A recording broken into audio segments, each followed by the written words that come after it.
Hello, my name is Katie and welcome to my video. Today I wanted to talk about 10 books that I would like to read in 2021. I considered doing 21 books to read in 2021 because that's what a lot of people are doing, but that was a lot and that seemed like a very large commitment. And also then I couldn't have an even split between nonfiction and fiction, which is something that I really wanted. So I'm doing 10, 5 fiction and 5 nonfiction. And let's just hop into the books.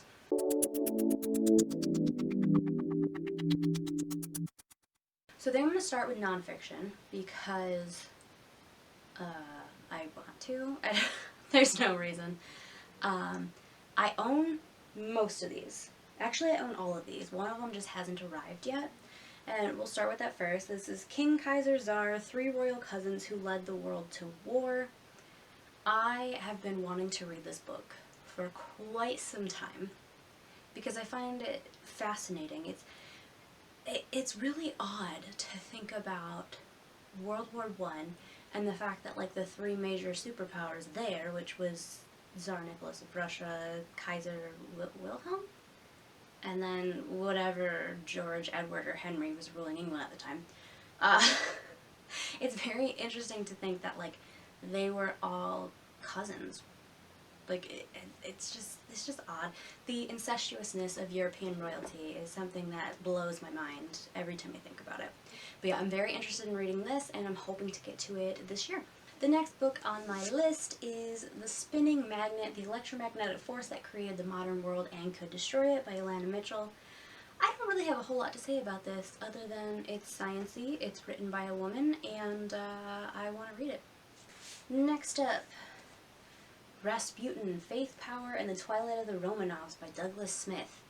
This is a very large book, and I actually get comments on this all the time. I used to have it sitting up on the shelf behind me here, and then I did some rearranging, and people would comment on this all the time asking me if I've read it, and I have not. I started it, but oh my god, it's intimidating. I bought this at the Barnes & Noble in Baltimore, Maryland, which is the coolest Barnes & Noble. If you haven't been there and you live close enough, definitely give it a go. There's a Hard Rock Cafe attached to it, and yeah, go take yourself on a little book shopping trip and then go eat, preferably once the pandemic is ceased to be a problem. But yeah, a very cool store. I am definitely going to try to get to this one this year, although I suspect it's going to take me like 2 months. The next nonfiction is one that I've owned for probably 4 years at least, and that is White Trash, The 400-Year Untold History of Class in America by Nancy Eisenberg. I'm a little bit hesitant because this is also quite long, and I'm just afraid that the writing is going to be really dry. And if that's the case, there's no way I'm going to finish it. This just, nonfiction can be heavy and dense enough as it is, so if the author cannot write in a way that is engaging, no, it's just not going to happen. So hopefully, fingers crossed, this will go well. The final nonfiction is one that I have been looking forward to for quite a while, and I'm not sure why I haven't picked it up. Maybe it's a little intimidating. And that is Cosmos by Carl Sagan. This one has a foreword by Neil deGrasse Tyson, who is somebody that I love and adore, and I find his writing to be just exquisite. He makes difficult topics fairly easy to understand, and he's funny while he's doing it. So I am definitely looking forward to this. I've never read anything by Carl Sagan. I've only heard I've heard him speak a few times. Obviously, he's dead now, but they were older recordings. And yeah, I just think he's a fascinating man, and I'm really looking forward to this rather classic work by him. Okay, let's jump into the fiction. The first one here is one that I've had for quite a while. I had it on audiobook as well, and or maybe I had Scribd at the time and found it there. It doesn't matter. The point is, the audiobook was flippin' terrible, and it made me not want to read this book. However, it's been like 2 years now since I tried the audiobook. So I'm going to try to read Noir by Christopher Moore. One, I think the cover's kind of cool, And the story is, it's kind of one of those like old-timey mystery novels. I don't know, it's called noir, you can probably imagine. And yeah, I think it's about time I get to it. Next up for fiction is a book that I've had sitting on my shelves for a couple years now. You know what, most of these I've had sitting on my shelves for a while. And that is Pachinko by Min Jin Lee. I don't know why I haven't picked this up. I don't know if I find it intimidating. I think because it's a classic, I get a little hesitant because I have it in my head that books that are considered great literary works or, you know, classic type stories, or in this case probably a future classic because I don't think it's that old. I always feel like I'm too dumb and I'm not going to understand it and I'm not going to like it.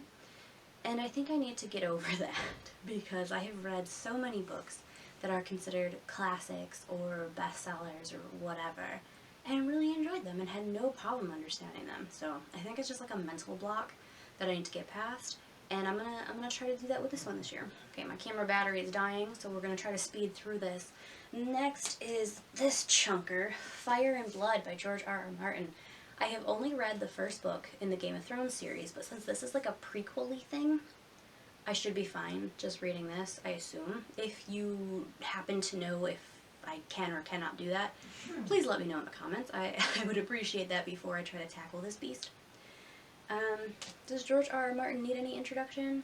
I don't think so. This follows like the Targaryen family, like way back in the day, so it's not totally part of the Game of Thrones storyline, as far as I know.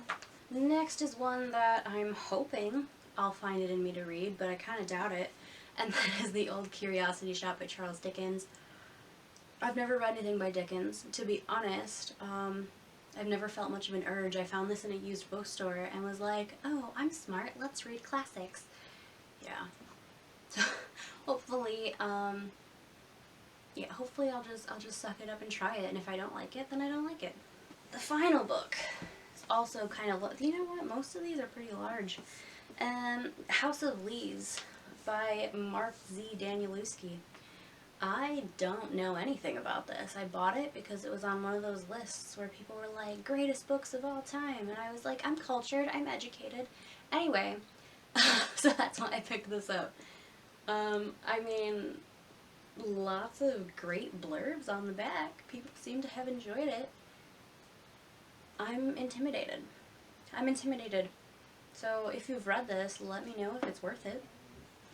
So those are the 10 books that I would like to read in 2021. If you have any comments about any of these, let me know. Are any of these worth reading? Are some of these ones you think I should just not even bother and just go ahead and put in the unhaul pile? I would love to hear your thoughts. If you're new here and you like my content, subscribe. Stick around. I'd love to see you in my comments. Thank you for watching. I hope to see you soon. Bye.